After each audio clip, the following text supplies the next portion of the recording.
Ya, assalamualaikum warahmatullahi wabarakatuh. Kembali lagi ke channel Bapak ya, Box Format Math is Good. Nah, untuk kali ini Bapak akan menjelaskan mengenai tetap seri turunan trigonometri, tapi di sini kita lebih naik levelnya yaitu ke aplikasi turunan trigonometri, di mana untuk aplikasi turunan trigonometri ini nanti yang akan kita pelajari adalah fungsi naik, fungsi turun, dan titik stasioner.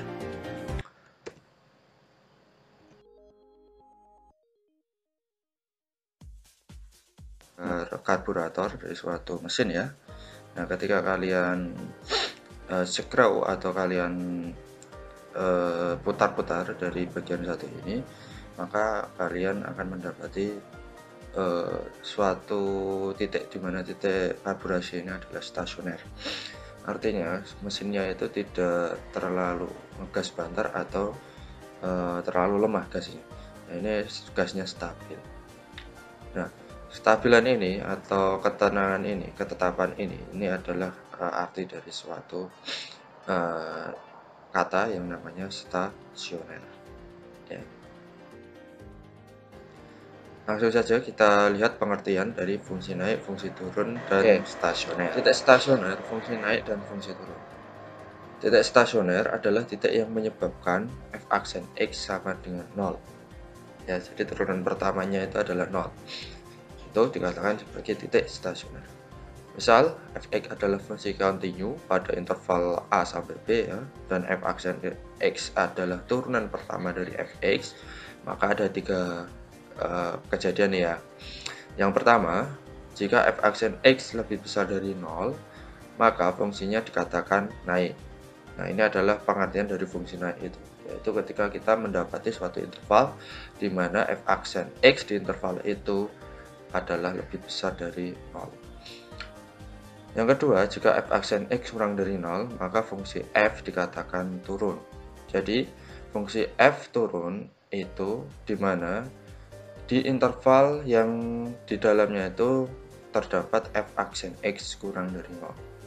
Ya, jadi diingat lagi, kalau lebih besar itu berarti naik, kalau kurang dari itu berarti turun. Lebih besar itu kan berarti plus, positif ya, positif itu berarti 1, 2, 3, nah itu naik terus. Sementara kalau min itu berarti min 1, min 2, min 3, nah berarti turun. Saya. Nah, sementara yang ketiga ini adalah penengahnya antara naik dan turun, tidak naik dan tidak turun, yaitu f aksen x sama dengan 0.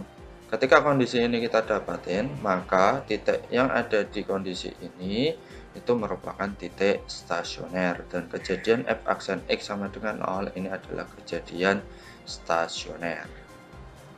Kita lihat ilustrasinya. Ilustrasinya dari grafik kurva, satu bagian kurva ini bisa kalian lihat ya di sini. Nah, di sini adalah grafik kurva melengkung, di mana titik puncaknya itu adalah Q itu stasioner. Terus Q ke kanan itu adalah gambar turun ya.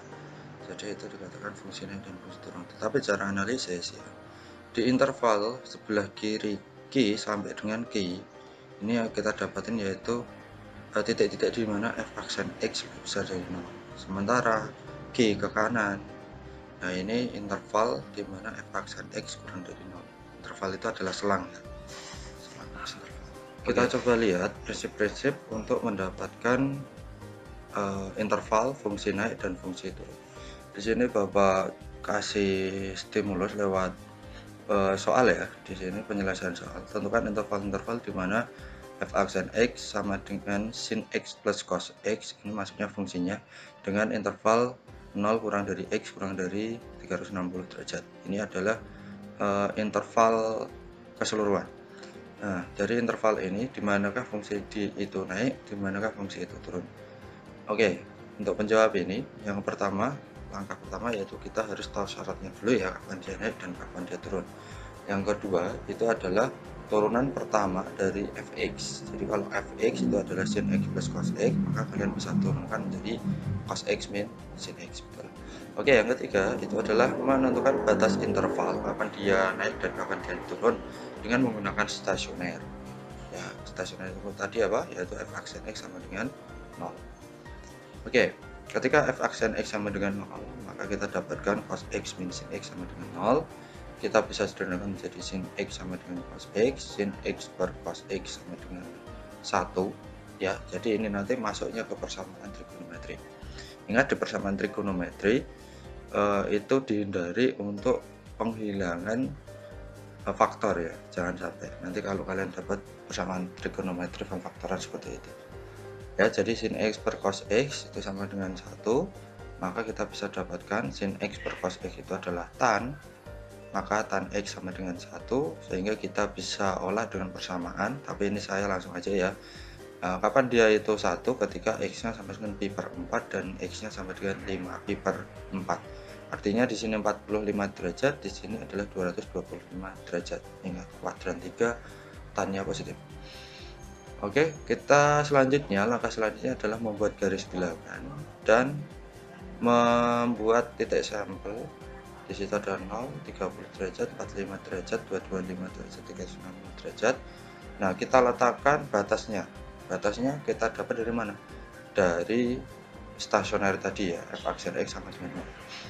Nah, berarti batasnya 45 dan 225 derajat ya. Ya kasih titik hitam. Nah, selanjutnya kita ambil satu sampel titik di situ yang paling mudah menurut kalian. Boleh 0, boleh 30 derajat. Ya. Kalau 30 derajat, yang penting bukan batasnya ya, batas 45. Kalau batas 45 ya kembali lagi ke 0.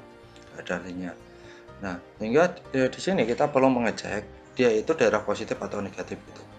Nah, kalau 0 itu netral, nggak bisa kita lihat positif negatifnya. Maka kita ambil satu titik, misal di sini saya ambil 30 derajat. 30 derajat ini saya masukkan ke f aksennya, bukan ke fx ya, tapi f aksennya. Karena ini garis bilangan fx.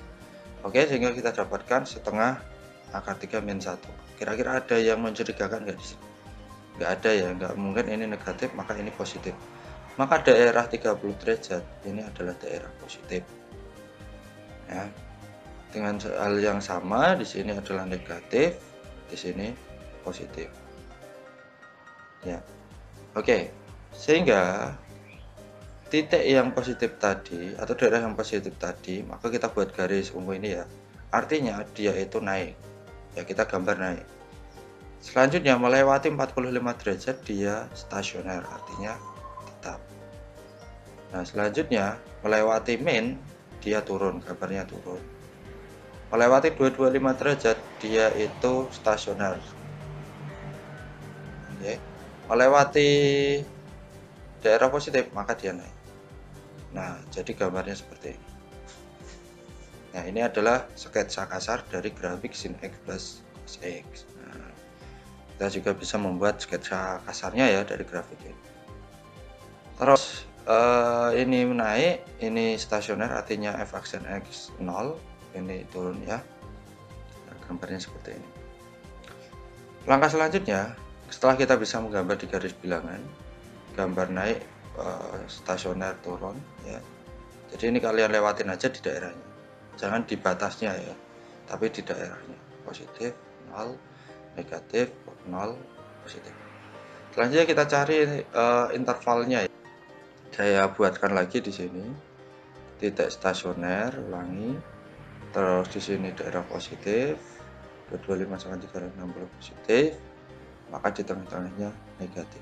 Plus min plus. Kenapa plus min plus? Karena grafiknya ini menyerupai grafik fungsi kuadrat. Ya, jadi boleh di sini langsung dapat plus, ini min, ini plus ya. Tapi nggak semua fungsi trigonometri itu adalah fungsi kuadrat.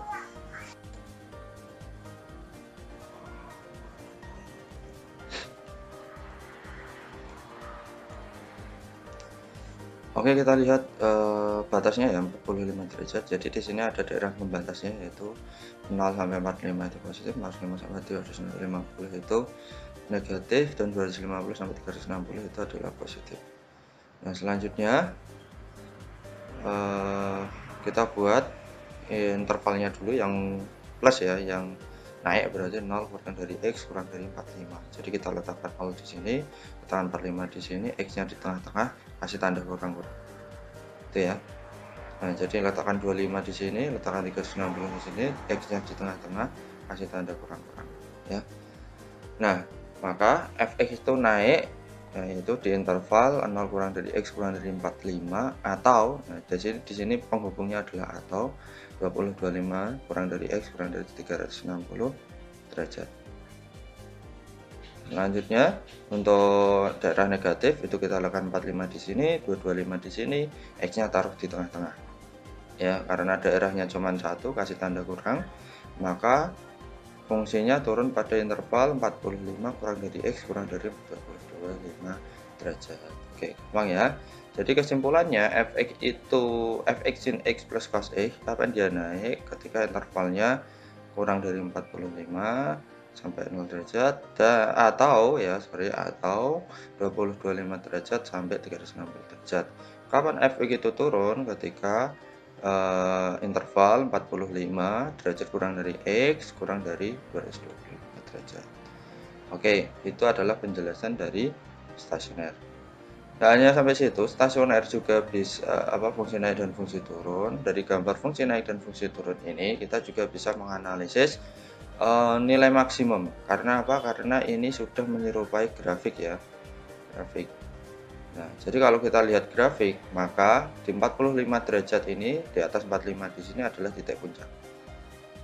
Ya. Nah, ketika kita masukkan 45 itu sebagai stasioner, kita masukkan ke F ya, bukan F aksen ya, tapi ke F, maka kita dapatkan akar 2. Nah, karena berada di atas, maka 45, akar 2 ini adalah titik balik maksimum namanya. Titik balik maksimum. Sementara akar 2-nya ini adalah nilai maksimum. Sementara untuk 20-25 derajat ya ini juga batas. Kalau kita masukkan ke F maka kita dapatkan min akar 2 ya. Kalau kita coba lihat gambarnya, ini adalah turun, stasioner, naik. Jadi habis turun, stasioner naik, maka dia letaknya di bawah. Puncaknya di bawah, maka ini dikatakan sebagai titik balik minimum. Sementara F-nya min akar 2 ini adalah menjadi nilai minimum. Nah, itu sasaran kita untuk pertemuan selanjutnya ya, tentang nilai maksimum dan nilai minimum. Oke, kita lihat tentukan titik stasioner dari fx sama dengan sin 2x pada interval sama 0 sampai 360 derajat satu putaran. Yang pertama kita cari dulu batasnya ya, f aksen x sama dengan 0. Kita cari dulu f aksennya yaitu sama dengan 2 cos 2x. Kita sama dengan kan 0, terus kita cari x-nya ya, x batasnya. Maka kita dapatkan di sini persamaan cos x sama dengan 0 sehingga cos 2x sama dengan cos 90 derajat. Nah, ini seharusnya kita selesaikan dengan persamaan. Maka kita di sini masuk ke persamaannya, persamaan trigonometri. Ingat lagi ya, 2x sama dengan 90 derajat plus k kali 360 derajat atau 2x sama dengan min 90 derajat plus k kali 360 derajat. Nah, ini adalah kuadran 1, ini kuadran 4-nya. Ya, jadi ada persamaan di kuadran 1, kembarannya di persamaan kuadran 4. Ya. Kalau kalian sedikit lupa tentang persamaan trigonometri, kalian bisa lihat penjelasan persamaan trigonometri di kelas 11 di link bawah ini ya. Oke, untuk selanjutnya kita cari x-nya lewat maka kita dapatkan x-nya sama dengan 45, x-nya sama dengan 25. Untuk persamaan di kuadran 4-nya itu adalah x-nya sama dengan min 45 derajat, x-nya sama dengan 135, x-nya sama dengan 315 derajat. Jadi di sini titik stasionernya itu ada 1, 2, 3, 4. 45, 135, 225 dan 315. 315 ya maksudnya. Oke, untuk min 45 ini tidak memenuhi syarat karena dia sudah keluar batas dari interval awal kita ya. Nah, itu cara mencari intervalnya ya tadi ya, stasioner. Kita masuk ke contoh 2. Ini kita coba cari nanti full untuk menjawab pertanyaan kapan gx ini naik ya. Untuk gx-nya itu sama dengan cos x min pi per 3. Maka kita cari dulu turunan pertama dari gx itu adalah min sin x min pi per 3. Ingat lagi PTS ya, pangkat trigonometri sudut kalau kalian menyelesaikan persamaan trigonometri kompleks ini. Oke, Untuk G aksen X sama dengan 0, maka min sin X min Pi per 3 sama dengan 0, maka kita bisa dapatkan persamaan trigonometri di sini. Sin X min Pi 3 itu sama dengan sin 0. Ya, 0 itu sin berapa sih? 0 itu adalah sin 0, gitu loh. Jadi ini kalau udah sama sin, maka dia itu sudah sama. Selanjutnya kita cari di kuadran persamaan kuadran 1 dan persamaan kuadran 3-nya. Gitu ya. Untuk persamaan kuadran 1 itu kita bisa dapatkan X sama dengan Pi per 3 plus K kali 2Pi. Sorry, untuk sin itu kuadran 2 ya, sorry. Untuk persamaan di kuadran 2-nya itu adalah kita dapatkan X sama dengan 4Pi per 3 plus K kali 360 derajat atau 2Pi. Oke, kita cari masing-masing persamaan di kuadran 1 dan kuadran 2 itu adalah stasioner. Maka kita dapatkan di sini stasioner pertama itu adalah Pi per 3, stasioner yang kedua itu adalah 4Pi per 3. Habis itu kita gambar di garis bilangan. Jangan lupa kalian cek dengan mengambil satu titik. Jadi kalau ini Pi per 3 itu 60 derajat, maka kamu ambil titik 30 derajat untuk ngecek di daerah sebelah kanan, sebelah kiri Pi per 3. Nah, maka ini kita dapatkan nilai positif untuk F aksennya. Maka ini adalah daerah positif, daerah negatif, daerah positif. Ya, naik, stasioner, turun, stasioner, naik. Maka pertanyaannya, G itu naik itu ketika G aksen X lebih dari 0 atau artinya positif, daerah yang positif. Ya, daerah yang positif itu adalah X-nya di sini 0 kurang dari X kurang dari Pi per 3 sama X-nya di sini Pi per 3. Pi per 3 kurang dari X kurang dari 360 derajat. Oke ya. Demikian anak-anak, silakan kalian pelajari lanjut dengan mengerjakan contoh soal-soal yang nanti saya berikan. Jika ada pertanyaan, kalian bisa pertanyakan di kolom komentar. Oke, mungkin itu saja yang bisa saya berikan untuk hari ini tentang fungsi naik dan fungsi turun untuk fungsi persamaan trigonometri. Oke, terima kasih. Selamat belajar. Assalamualaikum warahmatullahi wabarakatuh.